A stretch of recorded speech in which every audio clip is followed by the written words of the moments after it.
Boa tarde, mano. Tarde. Parabéns pela vitória. Seu celular caiu no chão, Zé. É o número 2.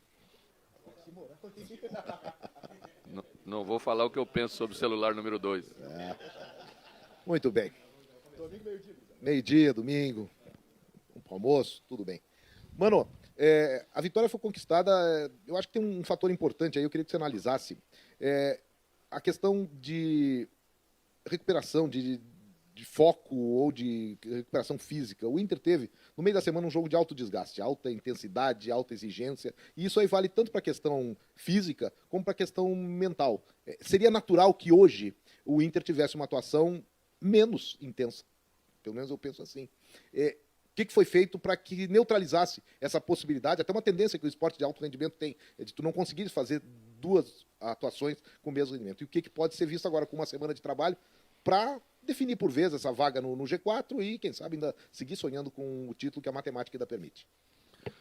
Bom, primeiro, dizer da felicidade de conquistar mais uma vitória em casa, se transformar aí num dos principais mandantes, se não o principal mandante do campeonato até agora. É sempre difícil você aumentar sequências como nós estamos aumentando, porque o grau de dificuldade sempre vai sendo maior, o adversário também vai se preparando melhor, porque olha a estatística e vê. E a gente esperava um jogo difícil por tudo isso que tu mencionasse, e eu diria o seguinte: acho que alguns problemas que apresentamos foi porque não conseguimos entrar tão concentrado como deveria no jogo, como gostaríamos. O jogo já tinha esse componente do ter levado muito na quarta-feira, e naturalmente há um relaxamento, e depois desse relaxamento você tem que tomar de novo num curto espaço de tempo. Fora de um horário normal de jogo, é o jogo das 11, você faz uma preparação completamente diferente. Tanto que a gente trouxe hoje a palestra final para dentro do vestiário, exatamente para apertar mais nos últimos minutos, para chamar a atenção de questões importantes. Mas a gente cometeu hoje, eu diria, mais falhas do que vínhamos cometendo. Talvez a escolha de sair com 2 meias, que deu muito certo na marcação dos gols, que teve uma parcela muito grande, tanto com o Maurício como Alan Patrick, também deu um pouquinho mais de risco. E como você joga com dois volantes que não são tão primeiros homens, para um adversário que joga a bola direta, rápida, longa, a recomposição é um pouquinho mais lenta. Você está geralmente mais alto com esses 2 volantes. Então a gente sofreu um pouquinho nisso. Então o jogo ficou um pouco solto. Trouxe o benefício da criação, mas trouxe algumas dificuldades da recomposição. Sofremos gols porque uma hora dessa íamos sofrer. Isso não é a preocupação maior, porque a preocupação maior sempre é fazer mais do que se sofre. Conseguimos fazer. E no momento do jogo a gente teve que ser mais maduro como equipe. Acho que voltamos no segundo tempo um pouco melhores, no sentido de trabalhar com mais paciência a bola. O Goiás baixou bem as linhas no início do segundo tempo. E nessa hora o torcedor já quer te empurrar um pouquinho mais, quer acelerar o jogo, não tem como acelerar. Você tem que acelerar de outra maneira, que é trabalhando a bola, invertendo o lado, trabalhando, encontrando espaço, como a gente encontrou no terceiro gol, um gol bem trabalhado. Então acho que é o mérito nosso para conquistar mais essa vitória e permanecer aí na segunda colocação mais uma rodada. Mano, além disso, de ter colocado os 2 meias, hoje é mais um jogo que tu não tem o teu primeiro volante, o Gabriel, de uma longa sequência que ele vai acabar ficando fora. Lá no Maracanã tu colocaste Lisieiro e Edenilson, hoje tu começaste com o Johnny ali na função de primeiro volante. Me chamou a atenção a tua fala depois do jogo contra o Santos, onde tu disse que hoje em dia não precisa ser exatamente o marcador ali, porque tu pode cobrir o espaço, marcar o espaço. O Johnny hoje, ele soube fazer isso, e eu queria saber de que maneira impacta, como muda a maneira de se marcar no meio campo sem um cara como o Gabriel. Que tipo de mudança de estratégia se faz com a ausência do Gabriel? Quando marcamos com o Gabriel, marcamos com um primeiro homem central. E esse primeiro homem central sempre está preparado para entrar no meio dos 2 zagueiros. Como o zagueiro faz cobertura lateral, você preenche mais rápido a área defensiva. Quando você trabalha com 2 com funções simultâneas, e tanto o Lisieiro quanto o Edenilson no Maracanã, e hoje Pena e Johnny, a função é semelhante. Então, às vezes, você fica com um pouquinho de dificuldade para preencher essa área quando você é atacado. Não foi tanto o caso de hoje, porque o Goiás não entrou por dentro. O Goiás sempre trabalhou com uma bola mais longa, mais direta, trabalhando muito em cima da qualidade do Pedro Raul, que vem uma fase muito boa. E eu acho que, de um modo geral, fomos bem. Acho que uma jogada no segundo tempo, que quase tomamos o gol, e aí ele já estava com 2 atacantes enfiados, né? Como o Jair faz na maior parte aí dos jogos que ele está perdendo, ele joga 2 homens lá dentro e começou a bater, foi uma bola de lateral, se eu não estiver enganado, né? E aí é muito difícil você tirar a bola do Pedro Raul. Essa hora é muito importante estar preenchido esse espaço, porque essa bola não pode chegar nesse jogador, porque se chegar, o grau de dificuldade é grande. Então aí, às vezes, você sofre um pouquinho pela característica, mas dá para, com uma consciência maior, com um pouquinho mais de trabalho, leituras, você fechar espaço, que é isso que eu me referi, quando disse que mudava a maneira de marcar e que o futebol hoje estava muito assim. Ô, mano, e essa mudança pode ter tido algum reflexo, até mesmo porque você não tinha o Gabriel Mercado. O Gabriel Mercado muitas vezes faz esse preenchimento ali na frente da área. E aí com o Moledo ele é um pouco mais lento. Não que ele não chega com qualidade, mas isso pode ter sofrido alguma coisa lá atrás? São 2 situações diferentes, né? No caso, não é pela lentidão ou pela rapidez. É leitura mesmo.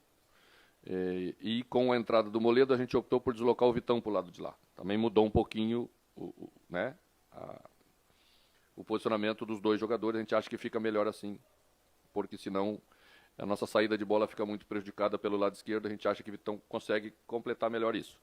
Tá? Mas é preencher o espaço mesmo, não foi bolas de velocidade em si, né? A primeira bola foi uma bola que nós tínhamos um escanteio a favor.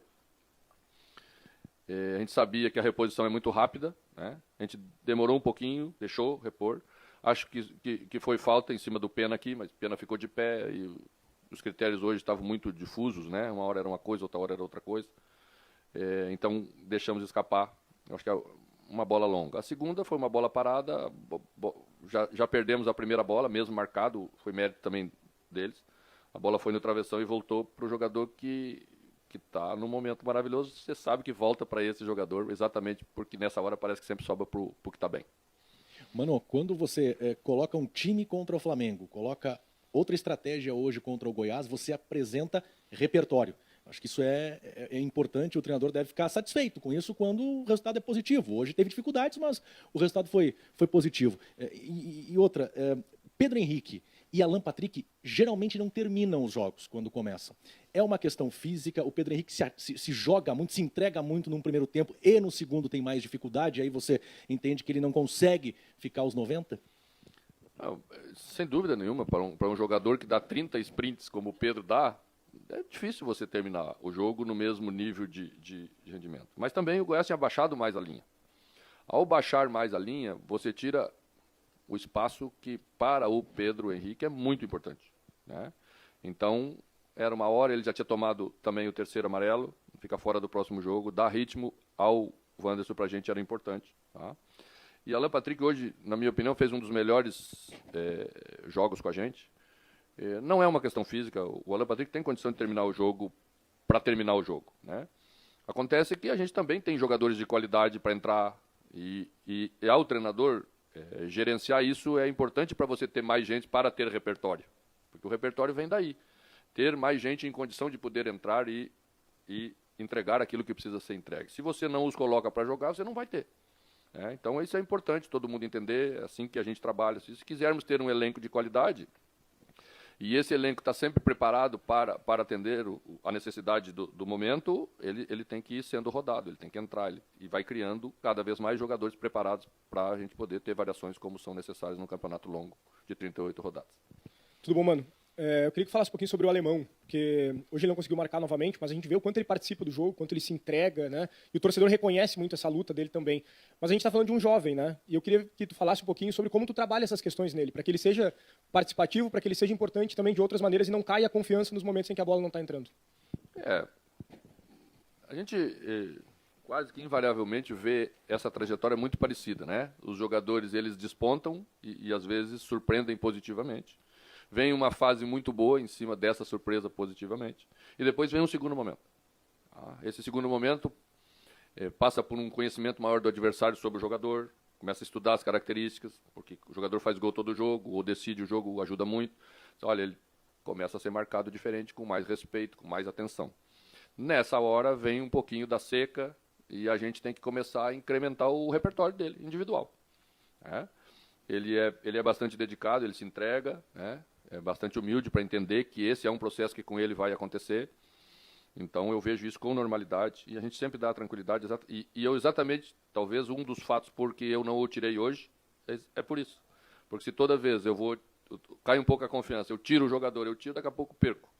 Então um pouquinho de tranquilidade nessa hora, calma, as coisas voltam ao normal, ele vai evoluir, certamente, porque é inteligente, tem muita força física, é um jogador que tem vontade, tem sede de aprender, vai aprender tudo o que precisa para a função dele. Mano, a semana foi curta de trabalho e tu usou o Johnny, que não é especificamente o primeiro volante. A ideia é trabalhar mais ele agora, nessa próxima semana, para manter ele nessa posição, ou não necessariamente ele fica nessa posição? A gente optou por manter 2 volantes com essa característica, porque o adversário não tinha um meia central. Jogava com 2 médios mais abertos. Então, não era tão necessário. Tanto que quando entrou Marquinhos Gabriel, que é um homem que trabalha já mais por dentro, eu logo coloquei Lisieiro para fechar o setor, porque a gente achava que era importante naquela hora dar uma estabilidade maior ali no meio, ganhar um jogador a mais. Eu acho que as duas funções, as duas maneiras de jogar são boas para a equipe.